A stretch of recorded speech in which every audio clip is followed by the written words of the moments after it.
Hello and welcome to Chronological Clone Wars, presented by the Podawakens. My name is Jordan, and with me, as always, on his first watch of the Clone Wars is Logan. How are you, Logan?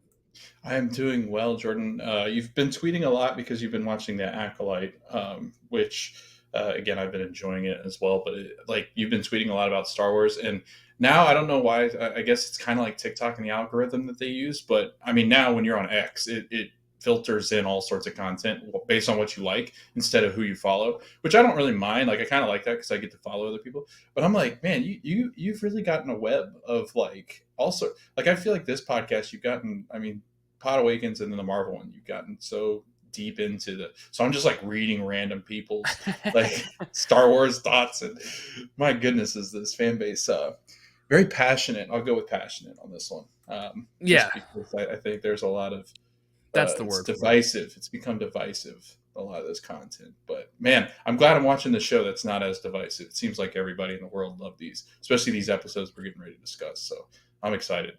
We're doing a bunch of episodes today. So Yeah, so Logan mentioned we're recording these ahead of time, so I think the Acolyte will be over by the time this one mhm. goes up. Um, so hopefully that stuck the landing and we all enjoyed that. Yeah, we are recording. I'm getting this out of the way now. We're recording the next three episodes all in a row here. So if you see us wearing the same clothes, we did.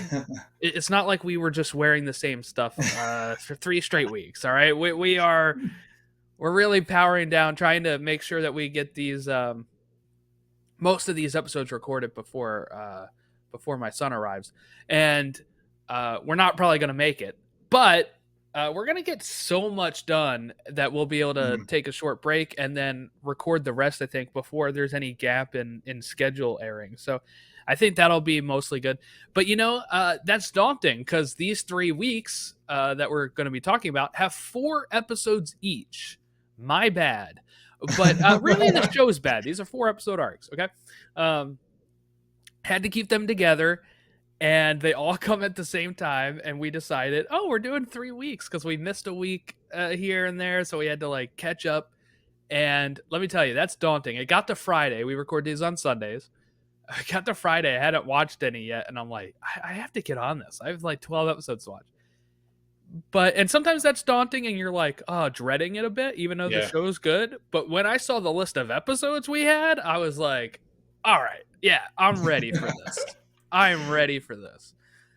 We have a lot of good episodes that we'll be covering over the next 3 weeks, starting with this week, where we talk season 5, episode 1, Revival, season 5, episode 14, Eminence, season 5, episode 15, Shades of Reason, and season 5, episode 16, The Lawless, which is the Darth Maul arc here with Mandalore and the Crime Syndicate.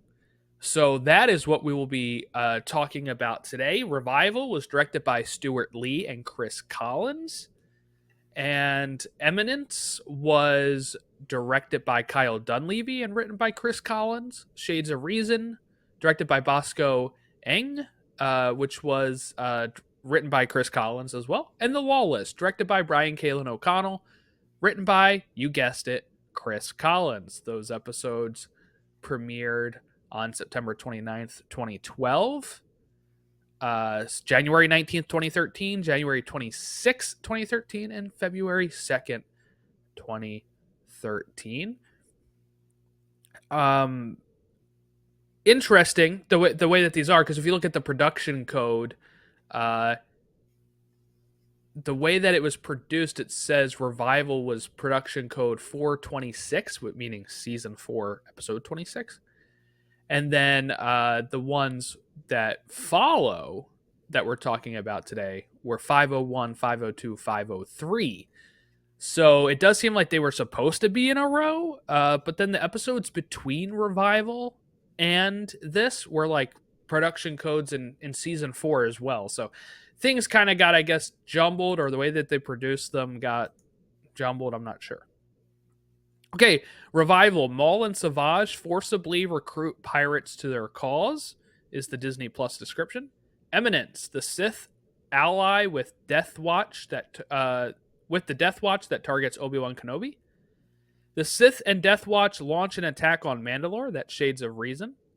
And the Lawless, using Duchess Satine, Darth Maul lures Obi-Wan into a trap. It's a trap, as our friend Admiral Akbar would say. All right, let me get your thoughts here, just general thoughts before we dive into episode to episode.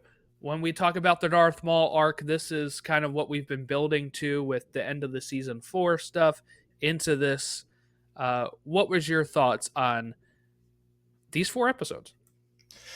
Yeah, I think this is what I wanted the whole time as far as Maul is concerned, right? Because it's building up his character arc, and then we're getting to his. I mean, he's very smart. He's very calculated in what he does.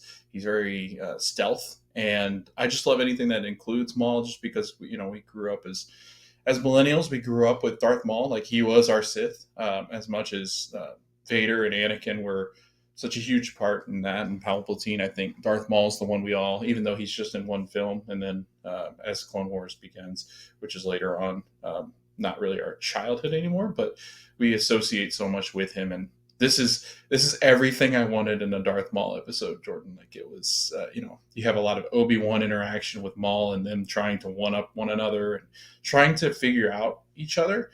I always felt like Maul too, like Dooku always has like these moments where he has lapses, or he doesn't really. I think he underestimates the Jedi because he thinks he's so good, whereas Maul's more of like the silent assassin. So again, I feel like it really comes to a head here, and we really get some great episodes. Probably some of the best episodes, and going forward, I really do feel like these 4 episodes just didn't miss. I didn't have my, sometimes with the droid episodes, I'll have my phone and I'm like, yeah, I'm bored.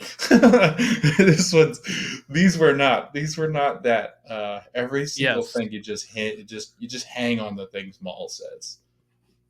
Yes, these episodes made all of those droid arcs worth it at the end of it. If we get stuff like this. Yeah, this is a very interesting set of episodes here. Because when I first watched these, I did not watch these in chronological order. So of course I watched Revival at the beginning of season 5, and I was like, hell yeah, Darth Maul's here. And then we took a break, right? You go to the next episodes were the Saul Guerrera episodes, right? And all those. And then eventually you get midway through the season again. You're like, oh, here he is. Yes, this is great. So that's been it was more fun to watch them like back to back to back than it was to have those start stops here. And then getting some of the Mandalore stuff, which is all very interesting too, with Pre Vizsla and overthrowing Duchess Satine, and Maul taking over Mandalore, right? I mean, Maul chops off Pre Vizsla's head, who's totally cool with it. He's like, hey, this is kind of what I wanted. Like this mentality of, we're supposed to honor the people that are stronger. You won the fight. He's got the Darksaber now, Darth Maul. He uses it in battle against Darth Sidious when he's dual wielding with his red lightsaber. Just, I don't know, really fun episodes. I feel like these 4, and then going into the next 4 next week, and then maybe even going into the next 4 after that, is kind of where I had trouble figuring out which one I liked more. I was like, it's almost like it got better almost each arc.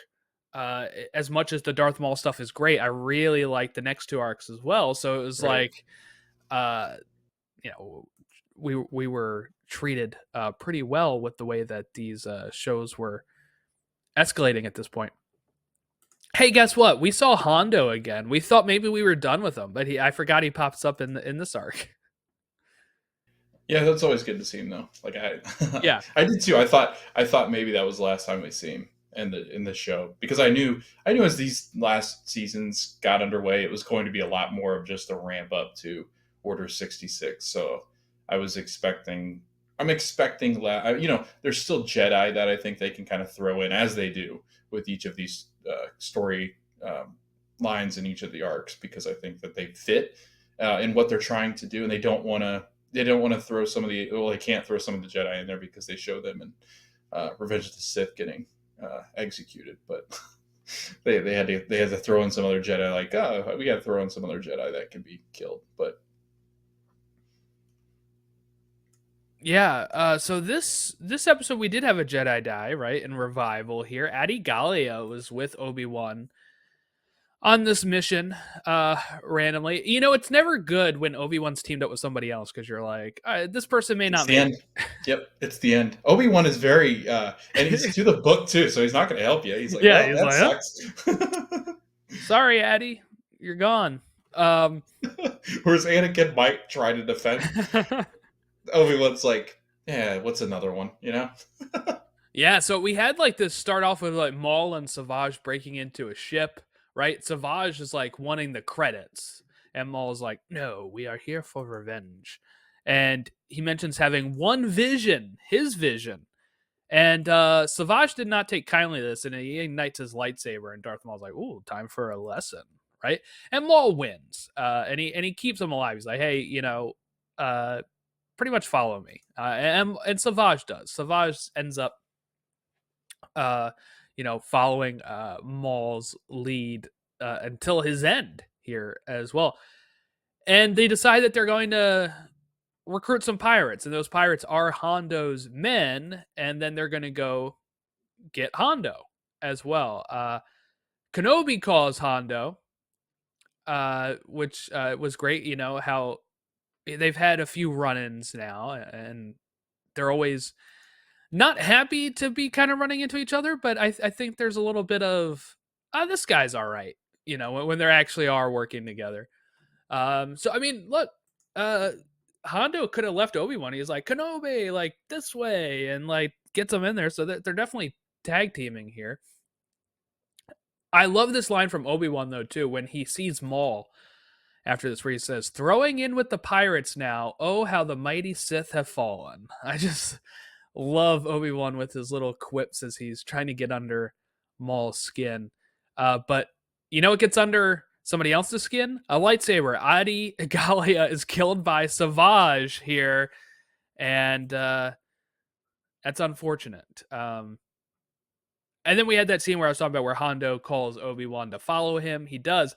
He tells Hondo that Adi Gallia has died because he asks, like, where's the other Jedi? And this kind of shocks Hondo that the Jedi can die, it makes them take the Sith a little bit more seriously. If you want to even call them Sith, Darth Maul, I think at this point is not really considering himself a Sith that much. And neither is Savage really. I don't know. Do you consider, because at some point he's just going to go by Maul, right? Like later on in here, it seems like he goes by Maul. He's not really Darth Maul. He's not a Sith. His whole plan is to become a crime lord and run Mandalore. So to me, it seems like he's kind of leaving the Sith life behind.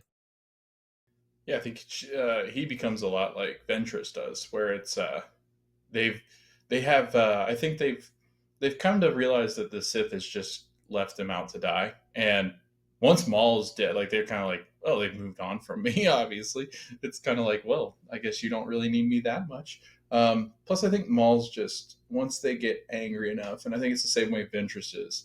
I think they become much more interested in, and again, I think it's the downfall of the Sith and that idea of the dark side is that the people that align with the dark side, they're often quick to fall because they go against each other too often. There's only two that can exist, and it's very envious, and I don't know. It feels like that's the same way Maul feels, is that he feels hard done by from the dark side because they just replace you after you die. It's kind of one of those things where, like in a job, they just replace you with the next one up. So hard feelings.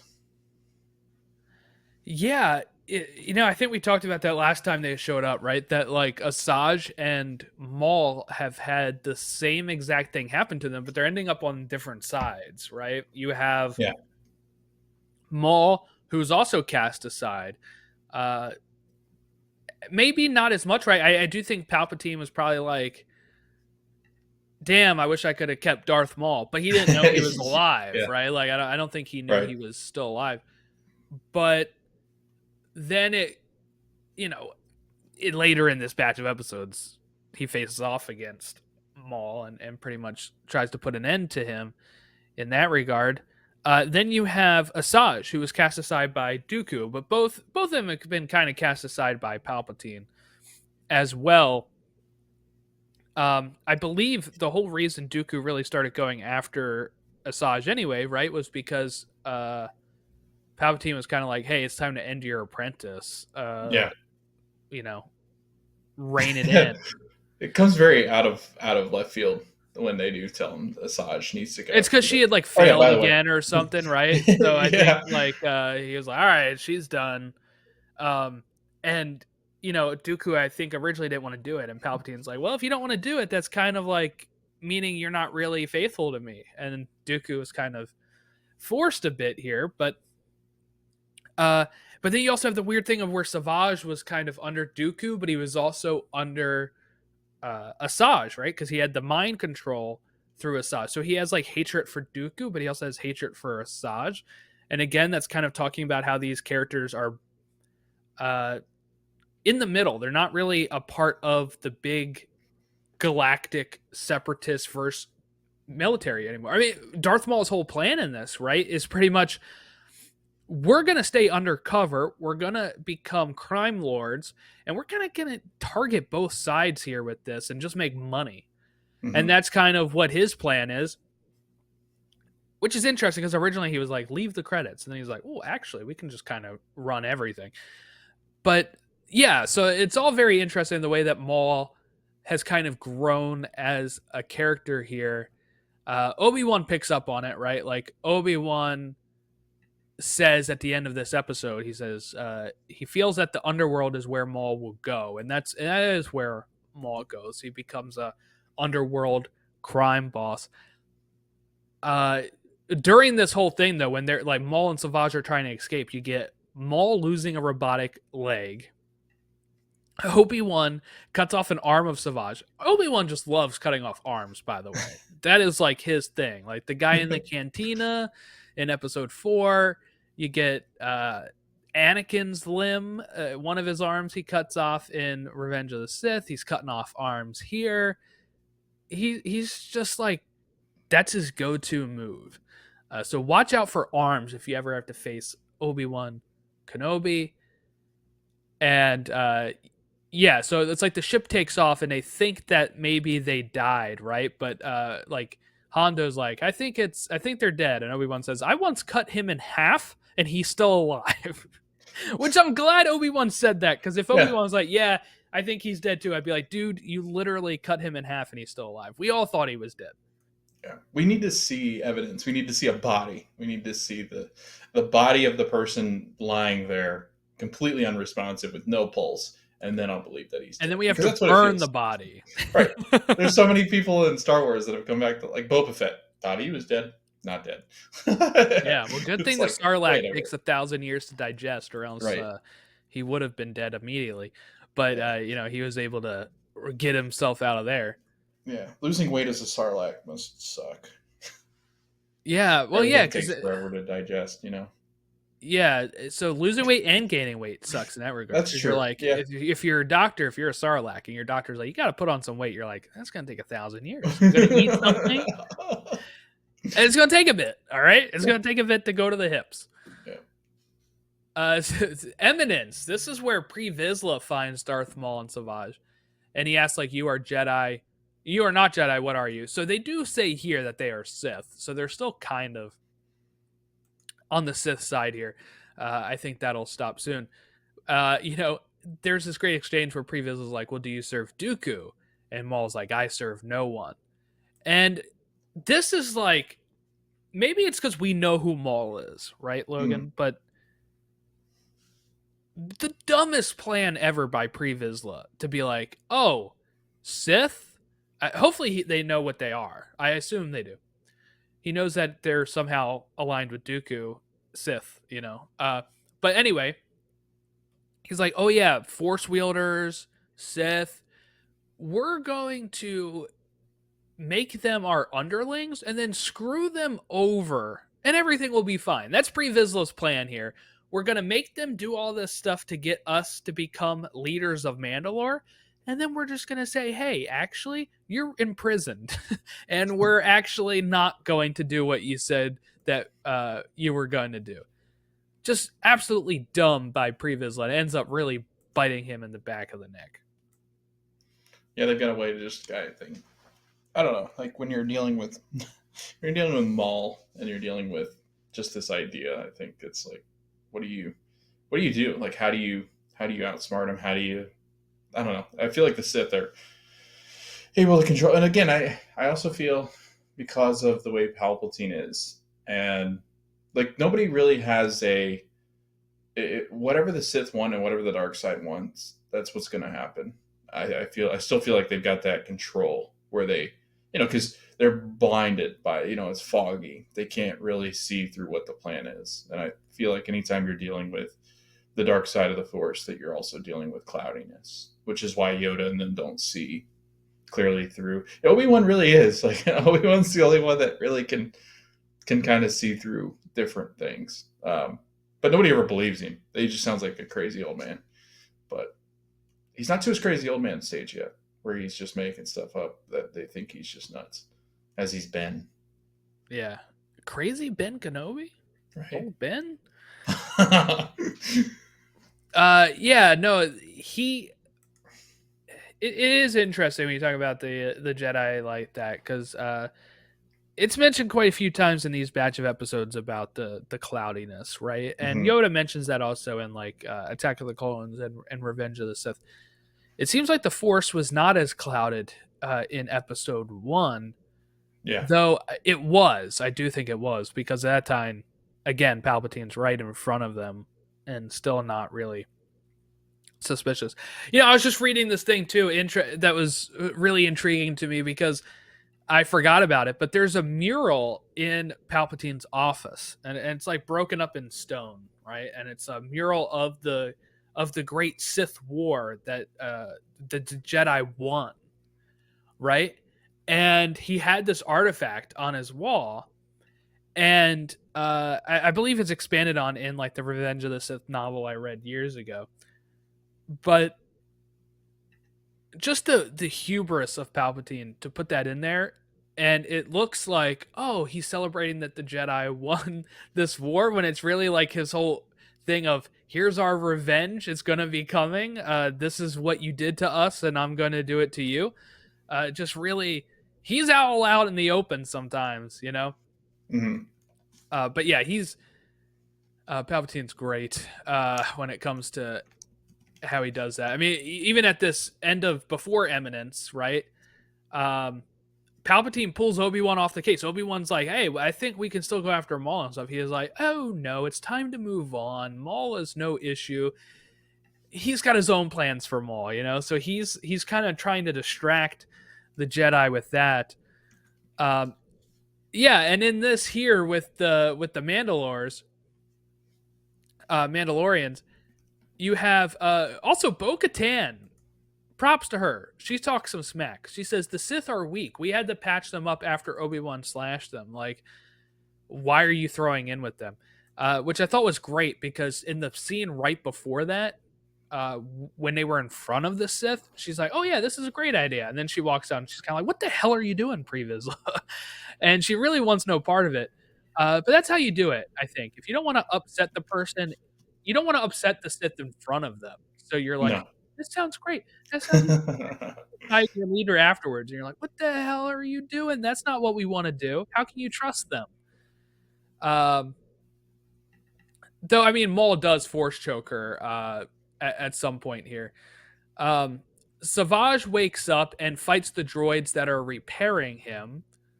Maul and the Mandalorians go to a planet run by the Black Sun looking for an army. The Black Sun resists, and Maul like cuts them all down. He's like, all right, we'll cut all your leaders down until like one's left to pretty much say, all right, we're part of you now. Then they go to the Pikes. The Pikes don't want to fight. They say, hey, we hear what you're doing. This sounds good to us. And then they go to the Hutts on Nal Hutta. And the Hutts put up a fight. They send out the bounty hunters. bounty hunters we're familiar with, right? We see Suji, who throws a knife. We see Embo, who's got his cool hat. And Vizsla cuts through some of them, but the main bounty hunters we're used to escaped. Thank God. I was watching that like, oh my God, is this where Embo dies? I hope not. Both right? Maul talks to one Hutt who's left. He asks where the others are. He says, Tatooine. Oh, I love this exchange, by the way, Logan. They're like, where at on Tatooine? He says, Jabba's palace. Maul says, so the only thing you can tell me is that I can find Jabba at Jabba's palace. Like, no crap. And then he kills the Hutt. He's like, all right, I'm done with you. That's like, me saying, or somebody asking me like, hey, where can I find Logan? At Logan's house. And you're like, yeah, on Logan's home planet too. Yeah, he's definitely there. Yep, definitely there. And Jabba's not like real mobile, I wouldn't think. Like, I don't think, the only time you ever see him out is when he goes to those when those battles against one another where he's got slaves battling each other, and prisoners battling each other in the pod race. Yeah, he likes to go to different. I guess he's like a big gambler. Even then, he's not like mobile. They like put him on a little floating thing. Like, remember in Book of Boba Fett when the twins, Jabba's cousins, they're like lifting them on like this thing. Yep. Yeah, they're not. None of the Hutts are that mobile. I don't know. Zero got around pretty well, but he's dead now. Yeah. They go to Tatooine. They invade the palace. The Hutts kind of have to relent at a certain point here. Kind of crazy. I forgot that they did this. They like just go in blasting the Jabba's palace. They're like killing his guards. They're like doing yeah.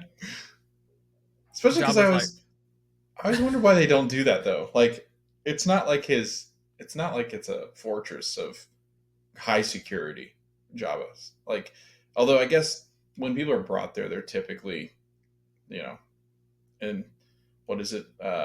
Where Han Solo is carbonite, and then it's also like they also are just imprisoned in handcuffs or knocked out. So I guess I don't know. Seems like it'd be a hard place to find. Which is also funny that he's like, well, he's in Jabba's house. I was like, that's no help because nobody knows where that is. Like, I know he's in Jabba's house. I do know. That's what I wanted to know. Like, because they do find it. They do find Jabba's palace pretty easily. Is it just like, oh, that looks like a palace we're attacking? Or is it actually well known? Because, I mean, like, Obi-Wan's able to send 3PO and R2 to it, and Luke is able to, did I say Obi-Wan? Luke sends R2 and 3PO, and Luke also goes to there. And, they also have Leia and Lando already in there doing their disguises in Return of the Jedi. Yeah.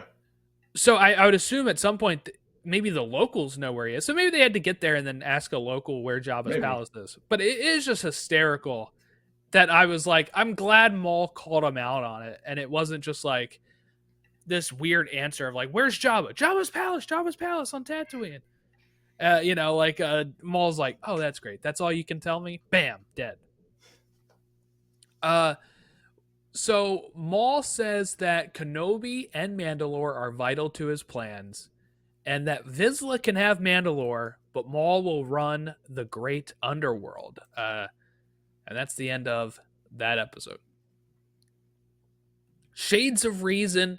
Maul is going to hire people to make it look like Satine can't control the planet. This is their plan, right? To kind of use the Black Sun, the Pikes, the Hutts, all that kind of stuff. All the people they've gathered are going to go and do stuff on Mandalore that make it look like Satine is weak for, originally because the Mandalores are pacifists. You don't want to have it look like separatists are invading. You don't want to have it look like clones are invading. You want to have it look like just third-party people are throwing stuff out of control. And Bo-Katan is telling Vizsla that it's a risk and that they cannot trust them. And this is where Vizsla's little out of his realm here. He says, then we will execute Maul and those thugs and Mandalore will be ours. It's like, yeah, good luck with that. Savage is telling Maul too. He's like, the Mandalorians will betray us, and Maul's like, oh yeah, we need them right now because if we openly rule this planet, the Jedi are gonna come. So we'll need them for a little bit, then we can kind of cast them aside. So the plan starts. The Pikes take over the docks. The Black Suns attack like random like city squares, and then you have Savage and the Black Sun attacking a bank, right? And it gets to a point where Satine has to acknowledge this in front of a whole crowd, and while she's doing that, Pre Vizsla interrupts, and Death Watch starts to save people and start winning over the public. And he eventually feels so emboldened he's able to enter the throne room and imprison Satine. What was your thoughts here as the plan's going off without a hitch so far? I feel like it would be obvious like what's going on, but I guess not. I feel like everything's going to plan, and I do like that they have to be careful. I didn't really think of the Jedi as somebody that would be interested, but then you have Satine, which Obi-Wan I think has an extra antenna for as far as just knowing when things are going wrong, and so I guess if they get wind that Satine's in trouble, I feel like Obi-Wan would have shown up. Which he's usually not one to do. Like he's not one to jump into the affairs of others. And kind of this is this the episode where too they make a reference of like this is the Mandalore's internal battle, not ours to deal with. I feel like It was next episode. Okay, I couldn't remember which episode. We can talk about it now though too. Yeah. It's Satine gets a message out to Obi-Wan in the next episode. Yeah, right. Oh, that's Obi-Wan right. wants to send aid. Yeah. And Ki-Adi-Mundi is a real damper. He says this is a Mandalorian problem and not to get involved. And that's part of the brilliance of Maul's plan, because he it looks like gangsters just taking over. They're like, well, she should be able to handle that. Like, it's not separatists. We're in a war with the separatists. We're supposed to only interfere with separatists. Mandalore is neutral type of thing. Do they really try to like? I mean, maybe Satine doesn't do this, but like, get her to be like an acting puppet where she's more of the like threaten her, like, hey, if you don't do this or say this or out in front of this as they continue to attack. Like, why not try to convince Satine to also not convince, but you're going to do this so that the people think that. Because I think she wouldn't. You think even if she was threatened? Yeah, I think she'd be like, you'd have to kill me before put my head on. Do that. Yeah, I guess. So I don't know, but I just felt like I feel like again a good plan, but not a great plan, as Maul is often involved in. So then we have Satina's in prison. She talks to our good old friend, former Prime Minister Olmec here, who was captured last time when Corky was around. He comes back. Vizsla tells Maul that his vision no longer matters. I'll still honor our deal. Kenobi will be dealt with, but now you will do what I say. This is where it kind of falls apart for Pre Vizsla here. There is still time for us to put a leader in place under our control, is what Maul's saying. Maul's imprisoned with Savage at that point. And he's like, hey, we still have some time. Do you know anybody that would want to join us, pretty much? And he goes to Satine. He talks to her a bit. And then he goes over to Olmec. He's like, oh, the former prime minister is here. Great. I can install him as my prime minister. He's going to do what I say because he's not as skilled as Pre Vizsla. He doesn't have the Death Watch control, but he is somebody that is legitimate in the eyes of Mandalore, right? That's kind of what their whole plan is. Hey, this guy was a prime minister for a while. He kind of got arrested for corruption. Well, guess what? The Mandalorians are familiar with Olmec. If I install him as my prime minister, they're going to follow what he says because he's respected, or at once was. And I'm going to be still the leader, but just kind of in the shadows is kind of what Maul's plan is. He doesn't want to be kind of open again, because the Jedi would then be like, oh, the Sith are leading Mandalore, then they can invade, and they would bring people. The whole plan is to try to get Kenobi there isolated. So then this is where Maul, Olmec says, "Hey, there's actually this ritual where whoever has the dark saber, you can kind of challenge them, and they have to do it, and then you get if you win, you are seen as the leader." So Maul's like, "We're doing that," and that's what he does, and he wins and beheads Vizsla. He has claims to the dark saber and claims to leadership. Bo-Katan disagrees immediately. She says no outsider should be ruling Mandalore, and she has to take off and leave because of this. Uh, so this is kind of the turn for Bo-Katan to align more with how you know her from The Mandalorian. So what was your Yes. thoughts on seeing her kind of be more heroic again? I was gonna say I was waiting for it because I was like, she can't always go with the Death Watch because she eventually becomes more of aligned with what the Jedi believe in and what the what we consider the good side. But yeah, I was waiting for it. I was like, there's got to be a point in this, and I was like, I don't know how much we have to go with the Death Watch and Bo-Katan because I feel like their storyline will too end soon, and this might be it. I don't know, but it felt like okay, there needs to be some kind of shift because she doesn't always side with what Death Watch want, and she kind of rules her own in her own way.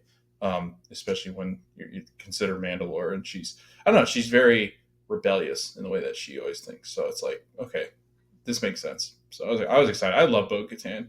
I really do.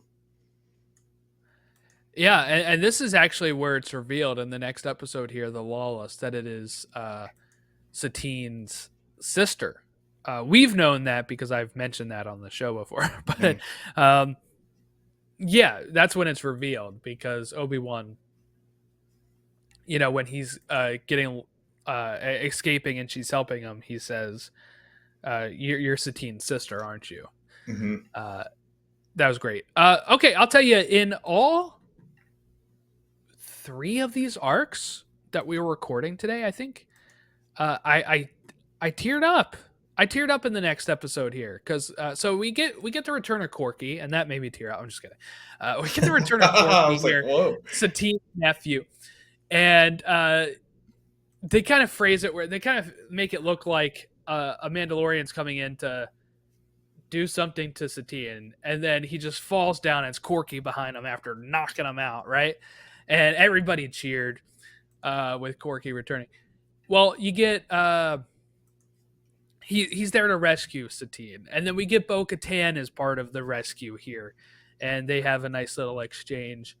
And Satine gets out her message to Obi-Wan, and as we talked about, Obi-Wan wants to send aid, and because of the way that Darth Maul has made this look, the Jedi. Look, I like Ki-Adi-Mundi. I think he's great in episodes 2 and 3 of the films. He's a little bit of a Debbie Downer on the Clone Wars, like a little too by the book, Ki-Adi-Mundi. Yeah, like he never struck me as someone that was going to be like that. So it was kind of a stark difference of like, I don't really like. Because even next week with the Ahsoka stuff, yeah, right? didn't. He's Yeah, kind of a wet blanket with that too. Yeah. Yeah, and he's easily fooled, and he's not. Yeah. He doesn't think through things, and it's like that doesn't seem. He was always one that I was like, all right, he shows up. I trust that he's going to do the right thing, or that if he's got to bend a little bit to. I always felt so sorry for him in Revenge of the Sith when he's like, "Come on," and then they all stop, and then he looks back like, "What?" I just saw a tribute to all of them because it pops up on my TikTok. I was like, so I just watched it, all the Jedi going down. Yeah, it's like, gosh, that was a depressing. Really. You know what's funny? When we got home yesterday, where were we at? Dinner. We went to dinner for Father's Day, right? And then we pull in, and I'm getting out of the car, and this person across the street, not the one that usually has their windows open, but another one that has their windows open. They're usually watching sports and stuff, but I get out and I'm like, what are they watching there? It was Revenge of the Sith. Man. It was at the beginning too, where Grievous, where they were on the ship and Grievous is there with his guards and stuff. But Joy's like, stop being a creeper. I'm like, they have the window open. Again, you and I have this conversation before. Yeah, that window's open. I'm looking in your house. They want me to see that they're watching Revenge of the Sith. All right, that's what they're doing. Yeah. Yep. I don't blame them. They're like, I'm about to watch a masterpiece here, so let me. Right.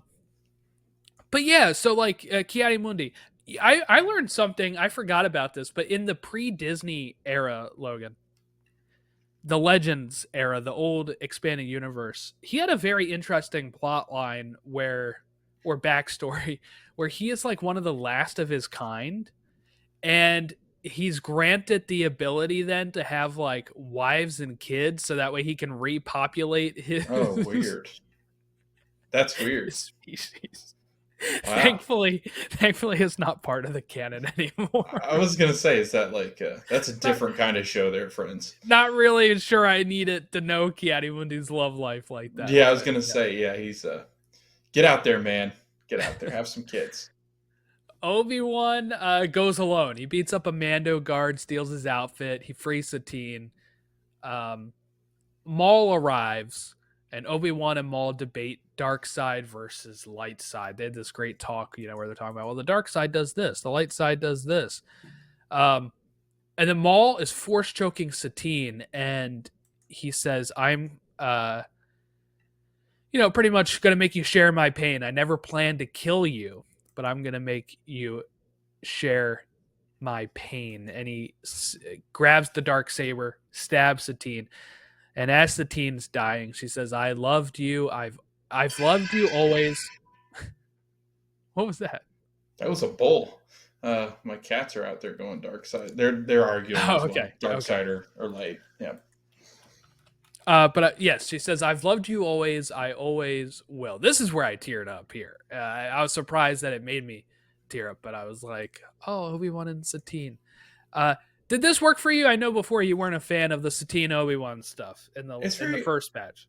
it's just strange to me, I think, because we don't ever hear of Obi-Wan also referencing this. Like, you would think that he would reference these instances, like when he's talking to Anakin and he's like, I in the movies. And I think that's what it's weird for me, but I get it because this is going back and kind of like they did with the prequels. Like, this is going back and looking at, all right, the story that builds up to this. Obi-Wan also has this, and then it kind of builds into that story arc of like maybe he and Anakin have that conversation. And they do have that conversation of like, that, and or at least an allusion to, you had somebody that you loved as well, but you chose to do what Jedi do, and go with the ways of the Force and not to break those rules, and not give yourself up to love, and that kind of thing. So I guess it makes sense, but I don't know. I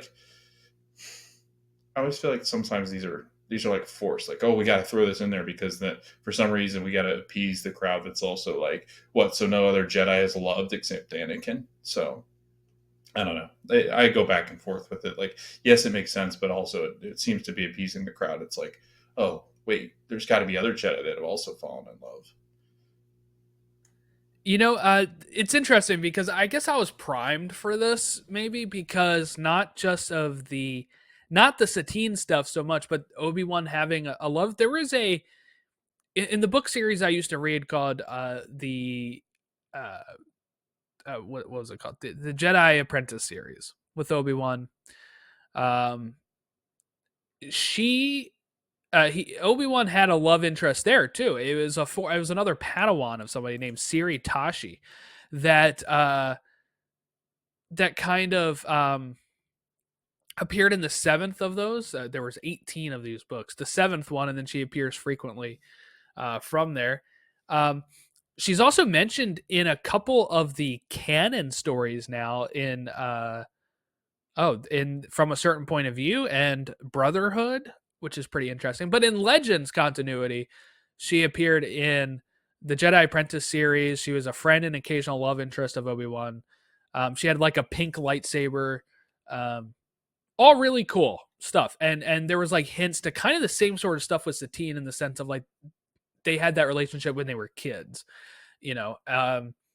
So that was something that I was kind of used to. So then when it gets to Satine, I kind of just saw her as like the Siri Tashi um, for canon stuff, and they're like, oh, this is what actually counts here. So maybe I was a little bit more primed for it in that regard. Yeah, but she dies. Satine dies here. And I forgot that it was this late in the show. Because, when she was introduced, I was kind of like debating. Like, I had to kind of hold my tongue from saying that she's gonna die when we were talking about those episodes originally. So, I forgot it was this late. It was like anytime she showed up again, I'm like, is this the time she dies? I forget. I feel like I knew she did though, like Yeah, because probably. she would have been around in Mandalorian, or like maybe we hadn't gotten to her yet, or maybe she had just disappeared. But and then I'm starting to think of it. Does Bo-Katan ever reference Satine in the Satine? live action, not so Yeah. far, I don't think. Okay, I didn't If think so, so. she may have said something like my sister. I don't think she's ever said Satine. I'm interested now to go back because that's what I'm assuming I'll do or will do. Going back in and watching these as they relate to the Yeah, show. I could probably find a quick answer on Satine if she's mentioned. I found a way to make Wikipedia run a little faster. Just create the damn fandom account, and none of the ads pop up, and it doesn't crash my computer. I've just started opening them in incognito windows because that also does it. So if you're out Okay, there so listening, Book of Boba Fett Chapter 5 and Mandalorian Chapter 18, it says indirect mentions only. So I assume that's okay, like her saying something like my my sister and sister or not like yeah, like her family. name. Yeah, or family, right? So those are the only two indirect mentions in live action. So we see Palpatine on Coruscant, and he's like smiling evilly that something's going on. He gets the feeling, I guess he feels Darth Maul's presence. They send Obi-Wan to be in prison, but Bo-Katan comes in and saves him. Palpatine arrives on Mandalore, comes into the throne room, and Maul tries his best to be like, "Hey, actually, this was all for you, dude. I've always been all about you, Palpatine, Master. I've always that." And he's like, "No, you have become a rival." And then they fight. Savage loses to Palpatine. Palpatine kills him. Then Maul loses and starts to be force lightning, and Palpatine says he isn't going to kill him. He has other uses for him. And um and that's that. What do you think about Palpatine dual wielding here? He whips out two of these sabers. There's a couple people that dual wield, and I'm like, whoa, because I think coming up, yeah, next week's episode, Anakin does it too, and I'm like, what the heck? Like, what? I mean, Jordan, I always just assumed that there were a couple of them that knew how to, or that were very good. Because I'd assume this is like switch hitting, right? Like this is like, oh man, like this is a different kind of skill that you have to. Yeah, Because yeah, the yeah. hand-eye coordination with it would have to be like going this way. I would be a lot harder for because while I am left-handed, like when I write and eat, I can't do things like sports-wise left-handed, but I can with my right hand. So I feel like anything I had to do that was really a focus with my Wait, left you say hand. you're lefty? You're a lefty? I'm lefty when I eat, when I write. Really? I've Yeah, never I picked can. up on this. Yes, I'm left-handed in all those But things. you throw Um, right. Why is that? but I throw right-handed and I shoot right-handed. Um, yeah, I don't know what it is. I don't know why that became a Hmm. thing. I have no idea. I mean, it's kind of weird because they're like, "Well, you're ambidextrous." I'm like, to an extent, yes. Like I can write some with my right hand, but I can't. It's not good. Like it looks like an elementary school kid, but I can at least write with my right hand some. But I can eat with my right hand. But anything that like I have to pick up and eat, I can do with both hands. It's really it's odd. Like I don't know what it is about my brain I've that it's kind of like considered myself ambidextrous. Like I've decided to train myself to be ambidextrous, so I can switch it. oh, okay, yeah, So I've forced myself to do that. I I can, yeah, I can eat and do stuff with my left hand. I can do it. I started trying to train myself how to write left-handed as a kid because I yeah, wanted to be able to do both. I'm not. I can do it. I'm not. It doesn't look good, but yeah. I can do it. But my right hand doesn't look good either. It's just awful handwriting. So I mean, who knows? I could Yeah, probably write both, and people would be like, I don't know which one you are because they're both awful. right. But I just assumed dual wielders would have that same problem, where it's like they're not as coordinated with the left hand when they're swinging that way.